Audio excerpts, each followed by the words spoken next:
This Sunday, Afghanistan's sudden collapse. Taliban fighters on the brink of total control of the country.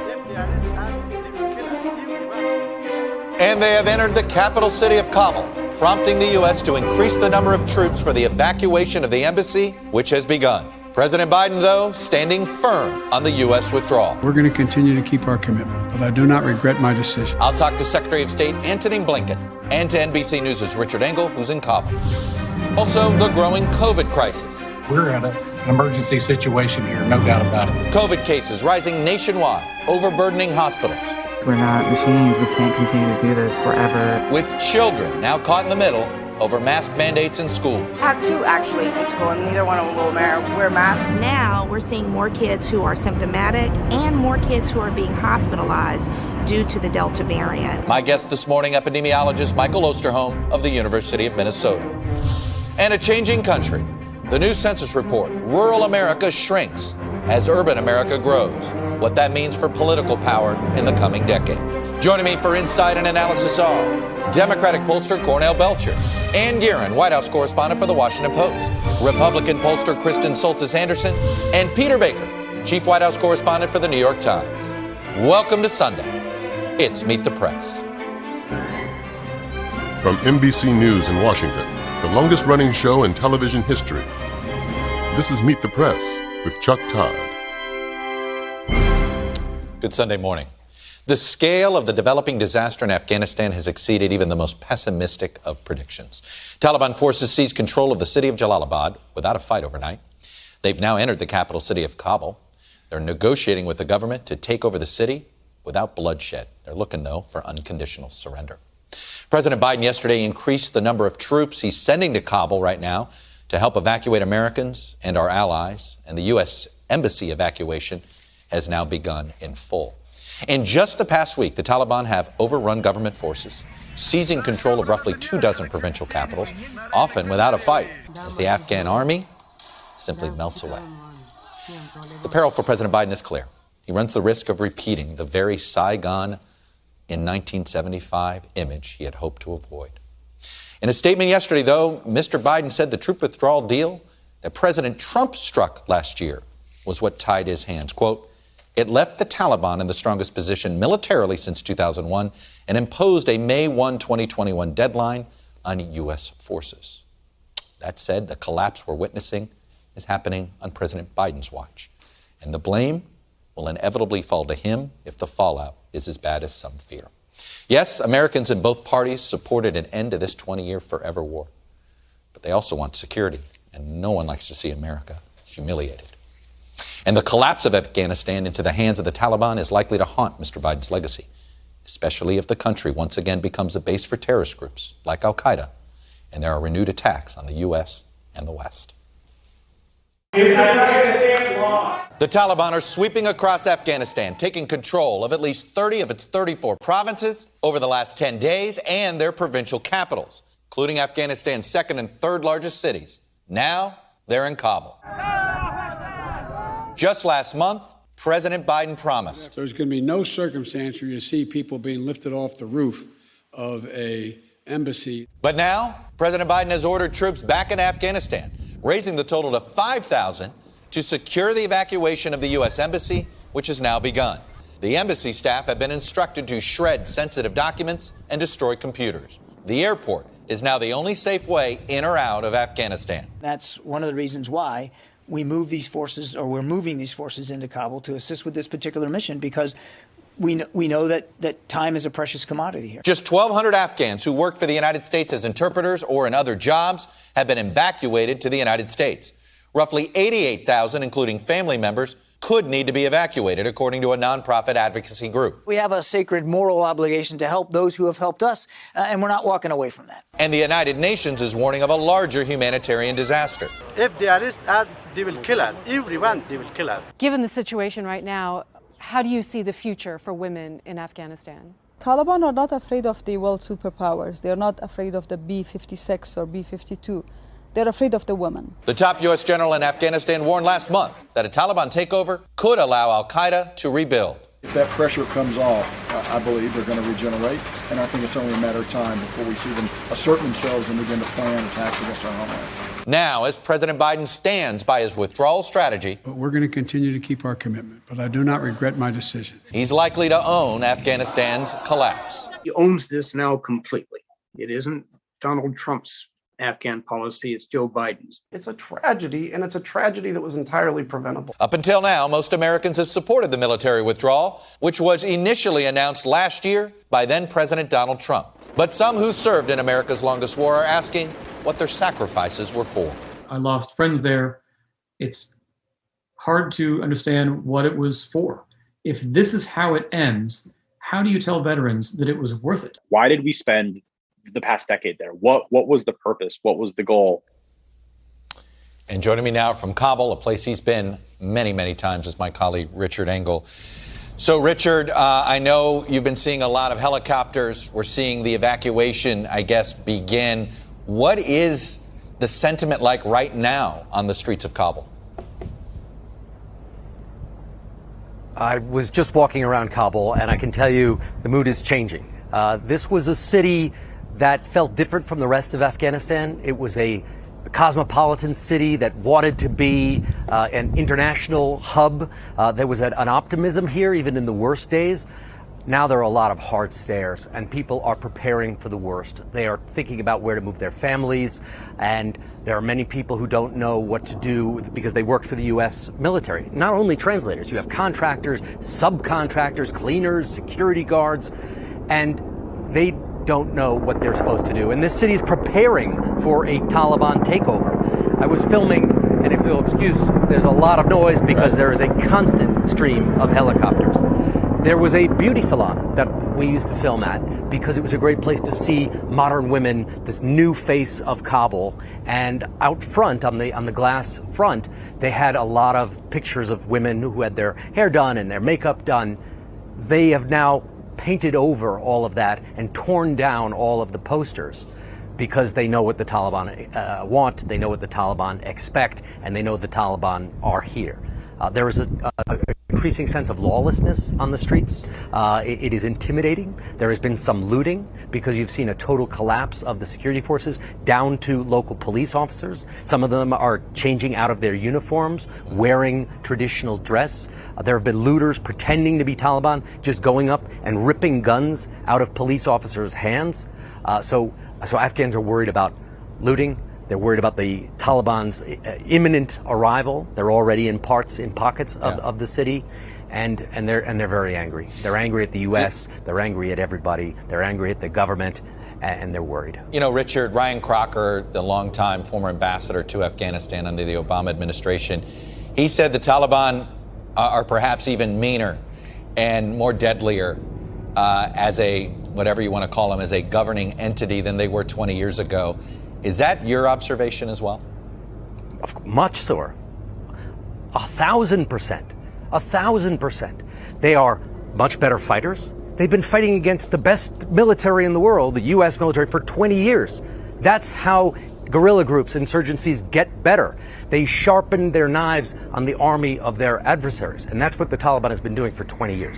And they are victorious. They can use this as a recruiting tool. They are now the champions of the jihadi movement because they pushed out the United States. And they're going to be able to live on that for a long time and attract a lot of recruits. And will this country once again be a center of terrorism, a center of al-Qaeda?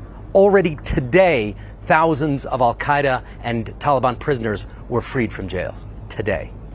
Richard Engel in Kabul, watching the withdrawal and the evacuation. Stay safe, my friend. Thanks very much. And joining me now is the Secretary of State, Antony Blinken. Secretary Blinken, welcome back to Meet the Press, sir. Thanks for having me on, Chuck. So what is happening right now in Kabul? We have reports that the Taliban and the Afghan government are in negotiations for what the Taliban is referring to as a potentially peaceful surrender. There are reports that we're going to close the American embassy perhaps as early as Monday. What can you tell us? Well, it's a very fluid situation, but here's what I can tell you, Chuck. We are focused, and the president's focused first and foremost, on the safety and security of our personnel, and so we are moving personnel to the airport, to a facility there. We've been focused all along on making sure that they're safe and secure. The President, as you know, has sent in a significant force to make sure that we can proceed with an orderly move and getting down to a core diplomatic presence in Kabul. And we're working that very, very assiduously right now. At the same time, yes, we've seen these reports of the Afghans and the Afghan government, the Taliban, talking about the way forward. We're going to work to support those efforts. We have a team in Doha to do that, working with the United Nations, working with other interested countries, including Qatar, to see if there can be a peaceful resolution going forward, a peaceful settlement, a peaceful transfer of power. That would be good for the people of Afghanistan to avoid further bloodshed. Have you sought assurances from the Taliban for safe passage of Americans out of Kabul? Not a question of assurances. We've been very clear with the Taliban that any effort on their part to interrupt our operations, to attack our forces, to attack our personnel, would be met with a very strong, decisive response. And that's exactly why the President sent 5,000 forces in to assure that we can proceed in a safe and orderly manner. And so far, that's what's happened. The fall of Kabul seems inevitable now. Do you concur with that? Look, what we're focused on now is making sure that we can get our people to a safe and secure place, that we can do right by the people who stood with us in Afghanistan all these years, including Afghans who worked for the embassy, worked for our military. We have a massive effort underway to bring Afghans at risk out of the country, if that's what they so desire. And ultimately, it's up to the Afghans themselves. It's up to the Afghan government. It's up to the Taliban to decide the way forward for the country, including Kabul. I want to play something you said in June about the withdrawal and get you to respond to it on the other side. Here it is. I don't think it's going to be something that happens from a Friday to a Monday. So I wouldn't necessarily equate the departure of our forces in July, August, or by early September with some kind of immediate deterioration in the situation. How did that assessment end up so wrong? Is that an intelligence assessment that went wrong? Is that Pentagon assessment that went wrong? Your own? How that does not age well. Two things, Chuck. First, we've known all along that the Taliban was at its strongest position in terms of its strength since 2001. When we came to office, that was the fact. And we said all along, including back then, that there was a real chance that the Taliban would make significant gains throughout Afghanistan. But on the other hand, I have to tell you that the inability of Afghan security forces to defend their country has played a very powerful role in what we've seen over the last few weeks. The fact is, we invested, the international community invested over 20 years, billions of dollars in these forces, 300,000 of them, with an air force, something the Taliban didn't have, with the most modern, sophisticated equipment. And unfortunately, tragically, they have not been able to defend the country. And I think that explains why this has moved as quickly as it's moved. Let me get you to respond to what retired General Douglas Lute is quoted in the Times today. He says this: "The puzzle for me is the absence of contingency planning. If everyone knew we were headed for the exits, why did we not have a plan over the past 2 years for making this work?" That, we can debate staying or going, and I know that is something we're going to relitigate perhaps for a decade. But we had two presidents that were pretty insistent we were going to get out. It does look like this looks like a chaotic withdrawal for something that politically seemed inevitable to the American people. What happened there? We've been working on this departure, this drawdown for months. We actually began an ordered departure from our embassy back at the end of April. And as facts have changed, we've adjusted to that. It's exactly why the President sent in forces that we had at our disposal to make sure that we could do this in the safest, most orderly way possible. So all of those plans have been in place. It's also true that in terms of refugees, in terms of bringing people out, the system that we inherited had been decimated. And so we've been working hard to rebuild that, as you know, and we've been doing that in real time. But Chuck, stepping back, and that's really important because I think it's vital that we put all of this in context. Here are the facts. As the president said, we went into Afghanistan 20 years ago for one mission, and that was to deal with the folks who attacked us on 9/11, to bring them to justice, and to make sure, to the best of our ability, that they would not be able to do that again from Afghanistan. Osama bin Laden was brought to justice a decade ago. Al-Qaeda, the force that attacked us, has been vastly diminished. Its current capacity to attack us from Afghanistan is negligible. We have the capacity going forward to make sure that we have forces in the region and in place to deal with any reemergence of terrorism. That's why we went. We succeeded in achieving those fundamental objectives. And the idea that we would sign up for remaining there in the midst of a civil war for another 5, 10, or 20 years was simply not in the national interest. That is the hard decision the president made. I guess the question isn't about whether 5 or 10 years. There's a lot of backseat driving on this. Why do this in the summer? Fighting in Afghanistan is seasonal. Why not delay the withdrawal to the winter and give the Afghan security forces a chance when we know the Taliban retreats in the winter? Was there any, the idea that you accept this bad deal by Trump, but you'll turn back other bad deals by Trump? I mean, what was wrong with delaying 6 months? Because we inherited a deadline negotiated by the previous administration. That deadline was May 1st. And the idea that we could have maintained the status quo beyond May 1st if the president had decided to stay, I think is a fiction. Here's what is likely to have happened had the president decided to do that.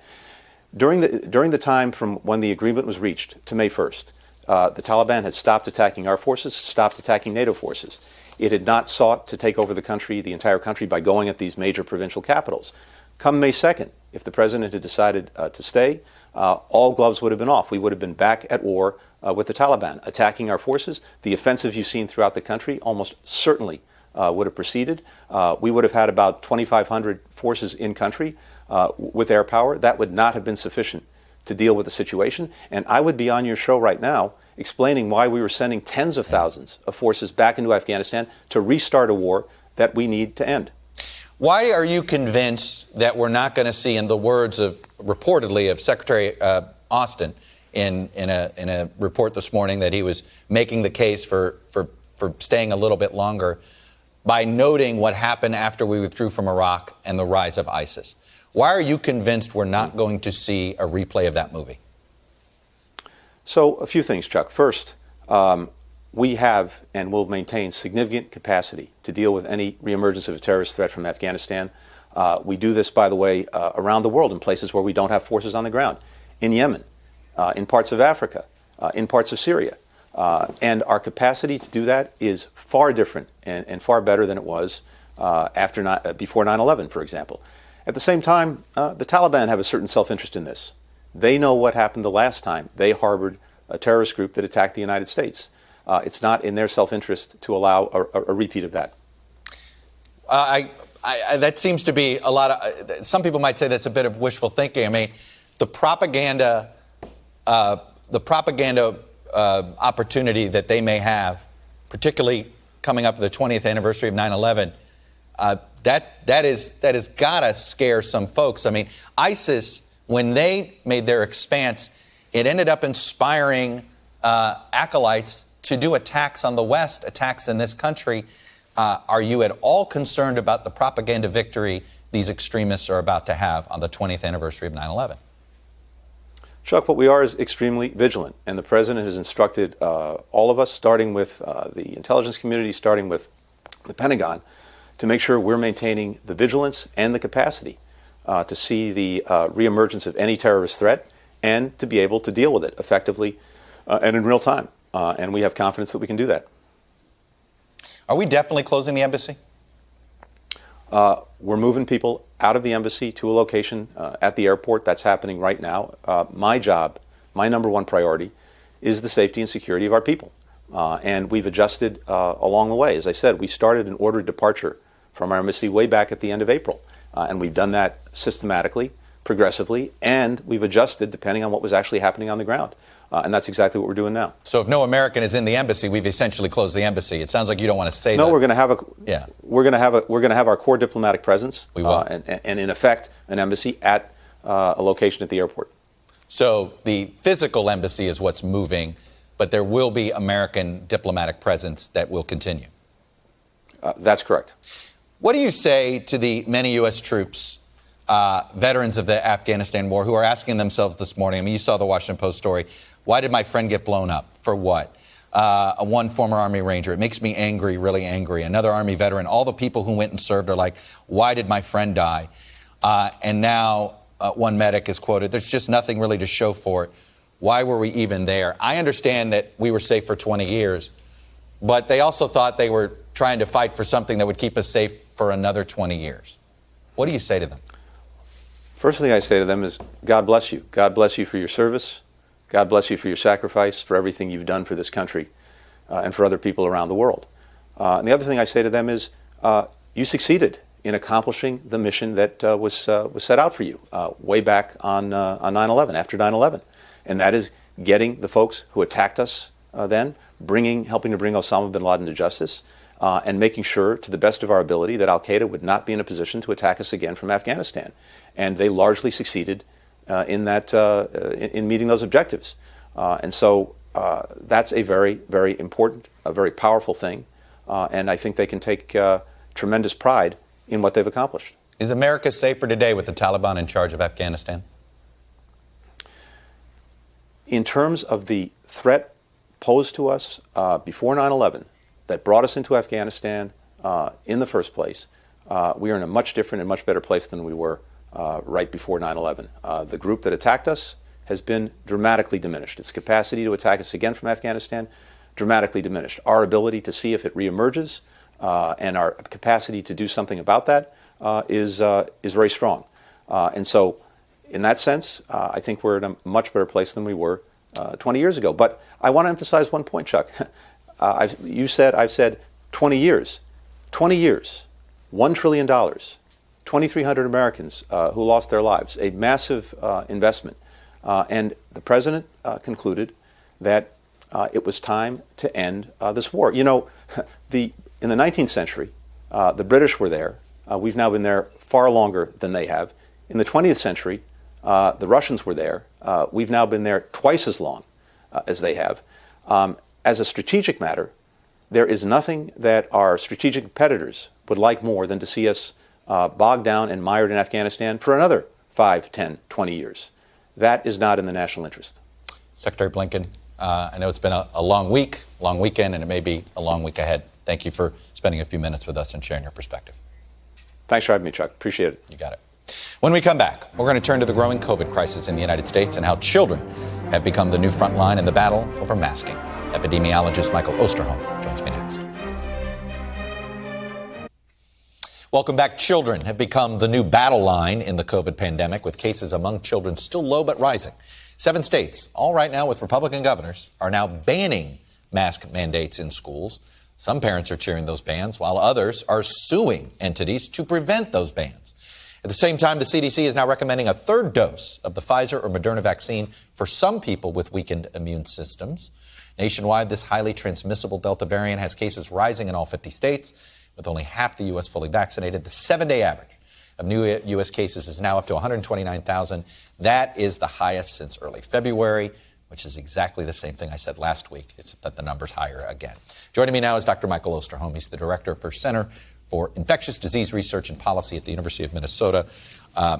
Michael, I would say it's always good to have you on, but I have a feeling this is a very dire outlook that you have. So let me just start with that, sir. How much longer is this surge going to last? I guess this is the 4th wave since we began this conversation. Well, when you look inside this wave, it's actually a series of different events going on. First of all, we have the southern Sunbelt states that we all know are basically at really dramatic case increases. If you look at the state of Louisiana right now, they're tied with the country of Georgia for the highest rate of infections in the world.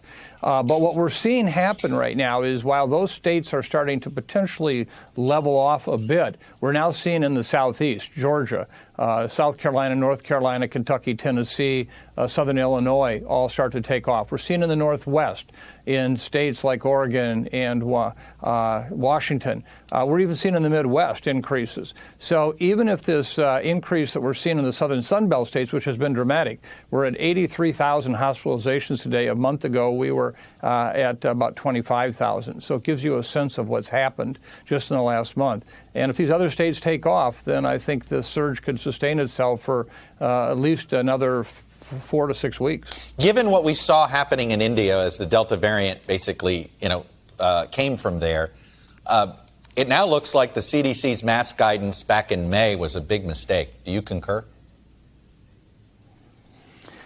At this point, we need to put everything we can towards controlling this virus. And one of the things, of course, is masks.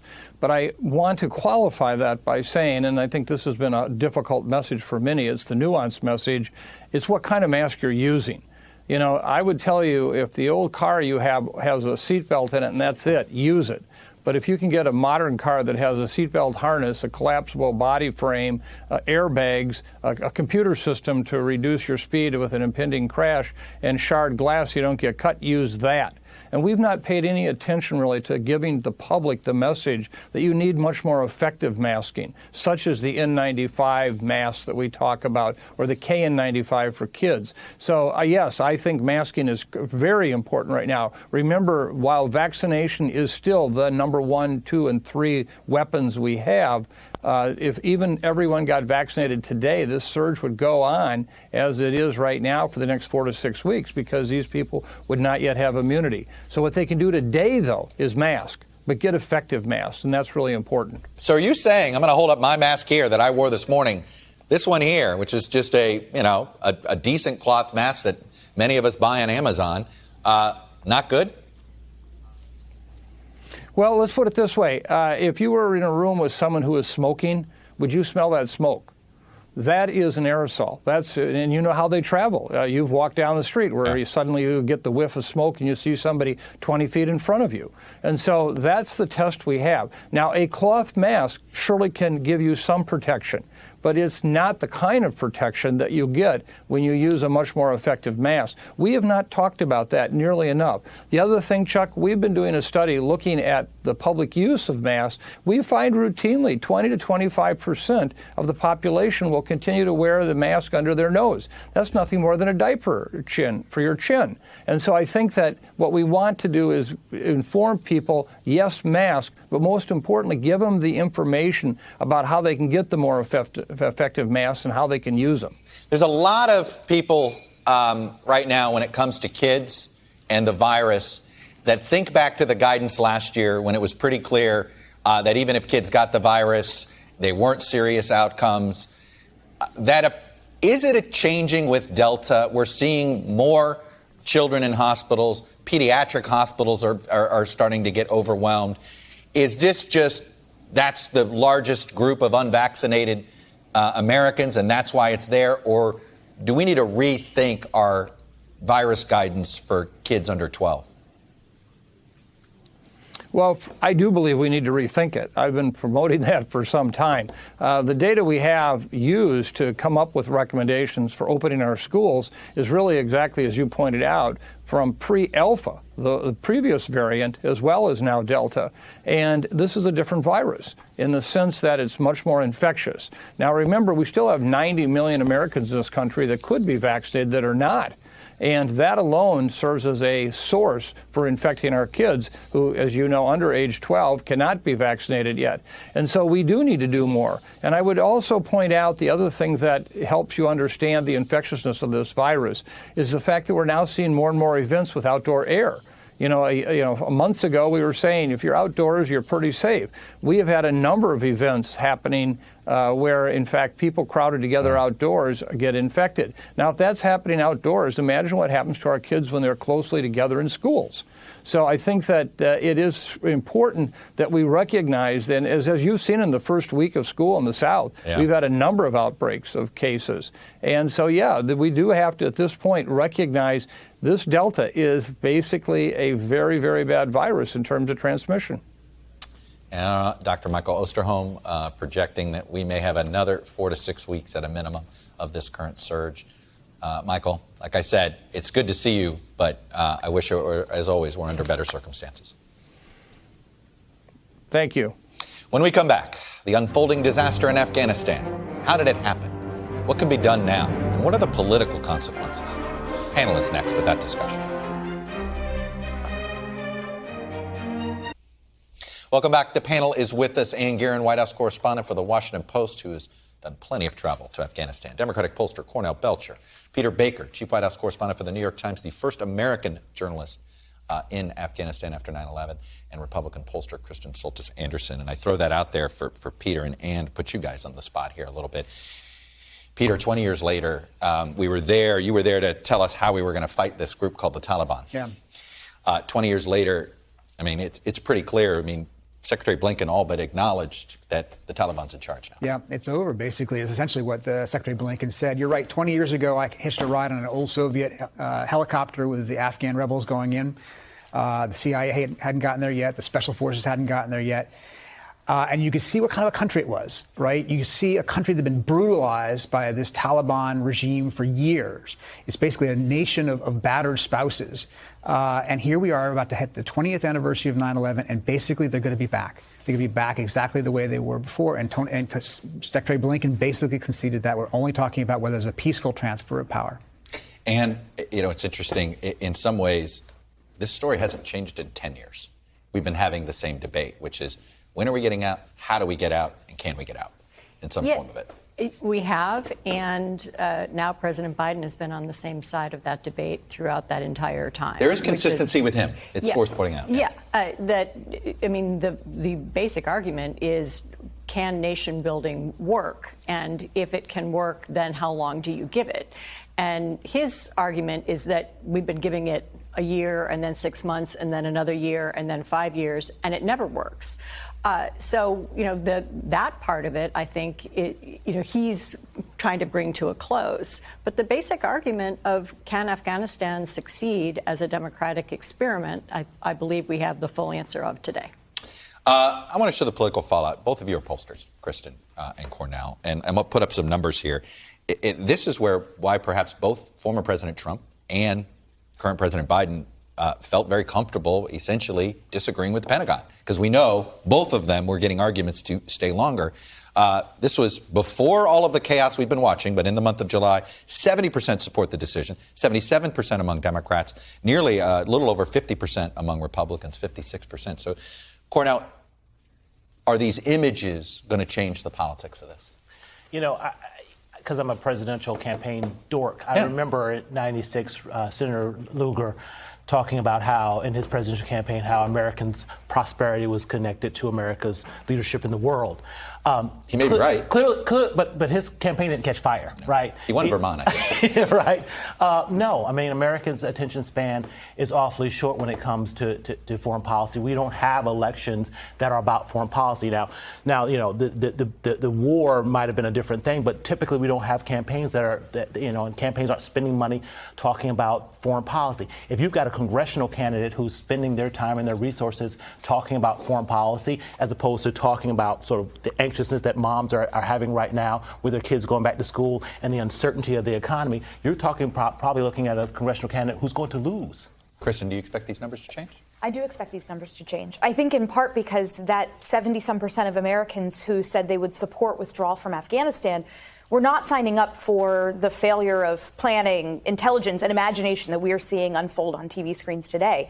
I think especially for those Republicans who, joining in with Democrats, felt this fatigue. We've been there for 20 years. Let's focus on America first. Their interest in their own country's interest. As Cornell wisely notes, voters vote on what's in their own interest. We have not had an American president in the last 3 administrations make a case for why an American presence in Afghanistan would matter.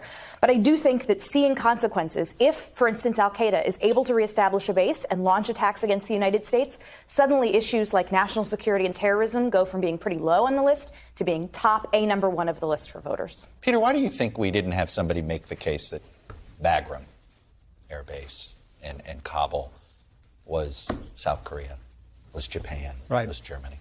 Yeah, it's really remarkable because in some ways there's a relatively minor investment of national resources in the last few years, right? By the time people wake up tomorrow, we will have more people die in America from COVID than we've had combat deaths in the last 5 years. In a week, in less than a week. In less than, in one day. Yeah. In one day, we'll have 6 times as many people die of COVID in America as we've had combat casualties in 5 years. So we were not actually sustaining a big war effort. Very few troops there in the scheme of things, much less than we have in South Korea, much less than we have in Germany, for an outsized impact, right? We had a stable, if not very satisfying situation in Afghanistan. I think Ann's right. The conclusion is we can't make it better. But we've now seen in the last few days we can make it worse. And the withdrawal of those troops for a very small, cost that we were paying has had an outsized impact on the ability and the willingness of the Afghan forces to defend their own government. And it's a dark day. It's a dark day for America. It's going to be the end of a 20-year experiment, 20 years of epic failure. And it's a dark day, especially for the Afghan people, 38 million people who are now going to be returned to the tender mercies of the Taliban. It is a dark day, but at the same time, look, it's interesting that we're having a debate about spending $1 trillion on infrastructure. And NBC reporting this week showed us we spent over $1 trillion in Afghanistan, right? And for the American people, if you're balancing, should we spend $1 trillion on bridges and roads and fixing up our infrastructure here in the United States, or nation building in Afghanistan, I think it's pretty clear cut where American people are going to fall. And what's the divide? I mean, there's clearly a divide between the Pentagon and the president on this one. And you're never going to find a military leader that doesn't want a few more troops and a little more time. Okay, that is a fact on anything. Right. Do you expect this to have long-term fallout between the relationship between the White House and the Pentagon? Because the Pentagon, they look like the chaos. Like, why is this going so badly? And I think the Pentagon's whispering, we didn't want to do it. Yeah, they definitely didn't want to do it. I mean, the relationship wasn't fantastic to begin with. I mean, Biden took office very skeptical of the generals, as he likes to call them, for exactly the point you make.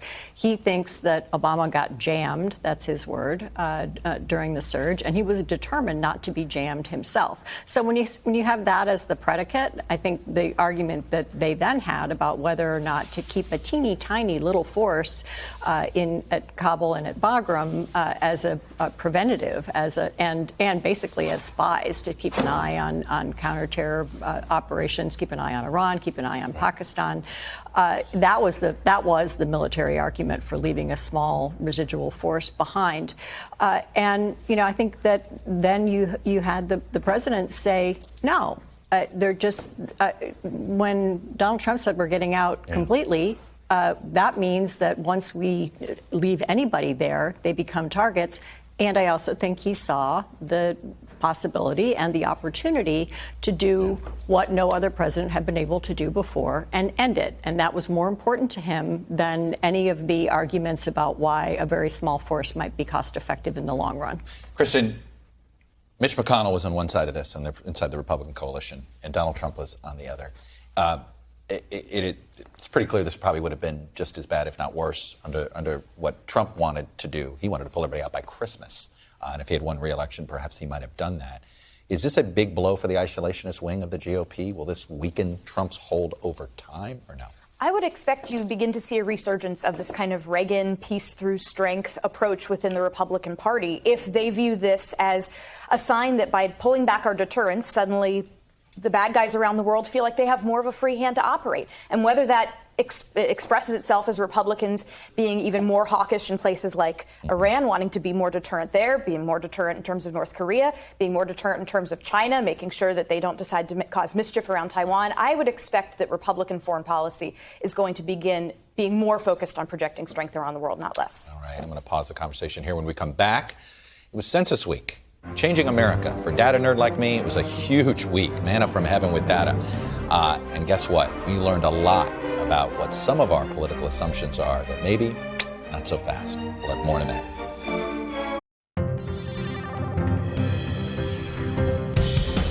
And we are back. Data download time in a week. It's 10 years in the making. Results of the 2020 census are officially out. Let's look at the big top-line numbers. The big stuff is, for the first time, the white non-Hispanic population fell below 60%. The big jumps, Hispanic population now nearly 1 in 5 Americans. Asian population has nearly doubled over the last 20 years, 6% of the country. And while the African American population technically down, the raw numbers were up just by percentage down. But the big changes really were geographically. Huge surges of population gains in the large metro areas, both in the suburbs and even in the medium-sized towns and small suburbs. Really, to me, the big political story is the depopulation, if you will, of rural America. It's going to have huge political consequences. Look, I can just show you through 3 swing states we talk about a lot. In Florida, this is about the only place where I think the population growth helped Republicans. Around the villages, for instance, population gains in Central Florida, a lot of Republican voters moving there. But still, places like Osceola, outside of Jacksonville, those could be very helpful to Democrats. You look in Atlanta, and again, it's the Atlanta suburbs. They're getting bigger. It's happening what happened in Virginia. Northern Virginia kept getting bigger, while the Atlanta suburbs keep getting bigger, Forsyth County being one of the fastest growing counties. We're seeing it in Texas, these smaller counties around Dallas, Austin, San Antonio, Houston, all growing in the direction, if you will, of what the Democratic coalition. And that's what's so, when you look at this, map makers, particularly in Texas, their rural base has gotten smaller.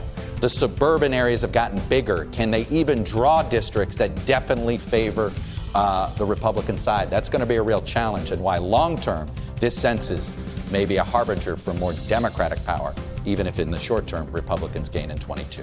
When we come back, the fight over who decides whether children should wear masks in school. Welcome back. Schools are coming back in. COVID politics is all the rage. Kristen, there's an interesting pattern, right? Governor DeSantis was going to take a very strong stand against these mask mandates. And then a couple of counties pushed back. And then he realized he didn't have the legal authority to do what he did. They've surrendered without claiming it. But so have a bunch of other Southern governors. It does seem as if this Delta variant has actually gotten, that there seems to be some nervousness among the no mandate crowd that maybe they better be careful here.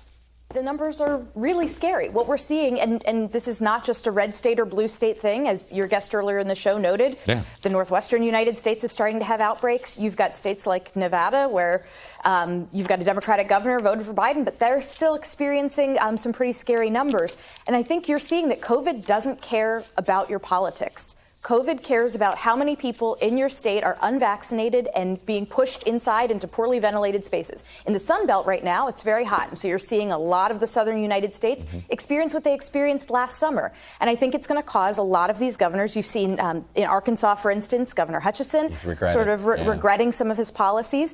And even in a place like Arkansas, Sarah Huckabee Sanders a couple of weeks ago coming out with a big op-ed saying, I want everyone to get vaccinated. I do think the politics of COVID are a little more complicated within the Republican Party than most are willing to acknowledge. I think, you're absolutely right that COVID doesn't care about the politics, but the politics of this have been really interesting, and it has been, if you look at sort of what Republican governors across the country have been doing, on this, they have been working sort of the Trump side of this because they're looking at because they all think they can be president. And they know that from a Republican standpoint, if you've got to have that Trump base, and there's a cultivated ignorance here, aggressive ignorance here that is about sort of meeting someone else's political ends. DeSantis is changing his tune now.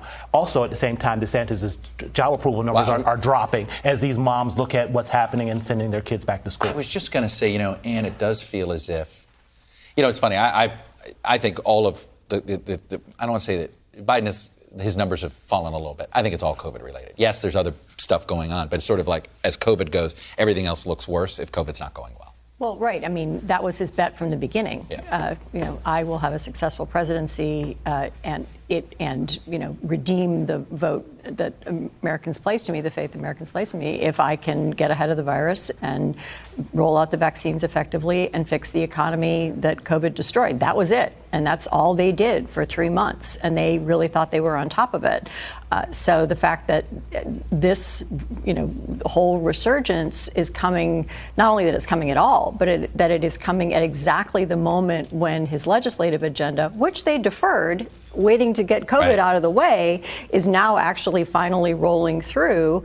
and obviously this much closer to the midterms was a blow beyond anything that they really had planned for. Yeah, this was supposed to be his big crowning week of success on infrastructure in the Senate and the next bill of By the way, it was social. I'm sorry, Mitch McConnell and 18 other Republicans supported his plan. It was a big deal. I'm sorry, who would have taken that bet? That's right. And yet that isn't the biggest news of the week. And part of it is Afghanistan, but part of it is COVID. I think there is an exhaustion. Now, there's a glimmer of hope, which is that you saw vaccinations starting to go up again, right? I think the number was about 1 million at the most, in a single day, right? Very close to 1 million, highest in, I think, a 2-month period. So if people are beginning to get scared, yeah, hopefully they begin to get And protected. vaccine mandates are more popular than the politicians make them out to be in polling, right, Krista? They generally are. And I think the point that you make, Peter, is so important because I think there's this characterization of folks who haven't gotten vaccinated yet as being sort of ignorant or as having been fed misinformation. And there are a lot of people who just their personal cost benefit analysis was, I don't think COVID's that big a deal.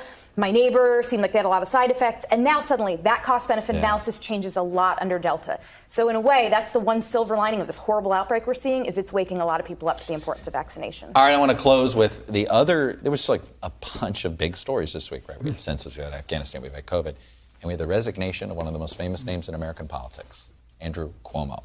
But the most astonishing thing to me is that the last word wasn't his resignation, Cornell. I got to read for you this quote, the interview he gave to New York Magazine, where he claimed the following. I'm not going to drag the state through the mud, through a 3-month, 4-month impeachment, and then win and have made the state legislature and the state government look like a ship of fools when everything I've done all my life was for the exact opposite. Wow, that's quite the statement there. Our politics is going to be a lot better when women are running more of our government, and there's more women governors, more women senators, and more women congressmen. Well, you're going to be popular at home later today. But it's true. I mean, the arrogance of man is running its course in politics, and women are saying time's up. I feel like I should be letting you two talk about this, but our time is up here, and that sort of the arrogant statement that he made is unacceptable. And Well, I mean, as a New Yorker, the demise of the Cuomo dynasty is really spectacular. I'm not at all surprised by his hubris in saying that he thinks he could, he would have beaten this, but I don't know. It seems unlikely. Peter, I don't think the chances are zero that he files for an election in 2022. I don't think it's zero. He's got a lot of money, Bo. Yeah, he does have a lot of money, and that raises a lot of speculation about what he might do. Clearly, you give an interview to New York Magazine because you don't want to just crawl away and hide. But, does that mean he has an opportunity there? It doesn't seem like it. He can't win a primary. He can't win a Democratic primary in New York. Not a one-on-one. That's all we have for today. Thanks for watching. We'll be back next week. If you haven't gotten vaccinated, please do. Because if it's Sunday, it's Meet the Press.